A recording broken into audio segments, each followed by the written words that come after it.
মাছ খেতে ভালোবাসেন না এমন বাঙালি খুঁজে পাওয়া মুশকিল। ইলিশ, বোয়াল, কাতলার মতো জনপ্রিয়তার শীর্ষে না থাকলেও তেলাপিয়া বেশ জনপ্রিয় মাছ। দামে সস্তা, রান্নাও সহজ, এতে কাটাও বেশ কম। তাই এই মাছ অনেকেই খান। অনেকে মনে করেন এই মাছের অনেক গুণ, তবে কারো কারো আবার ভিন্ন মতও আছে। তেলাপিয়া মাছ অন্যান্য মাছের ভিড়ে একটি চমৎকার পুষ্টিকর বিকল্প হিসেবে বিবেচিত হয়, কারণ এই মাছ কম চর্বিযুক্ত এবং খনিজ ও ভিটামিন সমৃদ্ধ।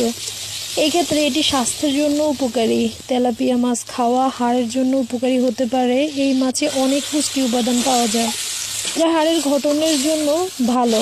এই পুষ্টিগুলোর মধ্যে আছে protein, phosphorus, potassium, calcium, magnesium এবং ভিটামিন ইত্যাদি।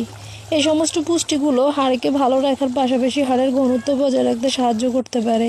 ওমেগা 3 ফ্যাটি অ্যাসিড তেলাপিয়া মাছে পাওয়া যায়, যা মস্তিষ্কের জন্য উপকারী হতে পারে বলে বিশেষজ্ঞদের একাংশের মত।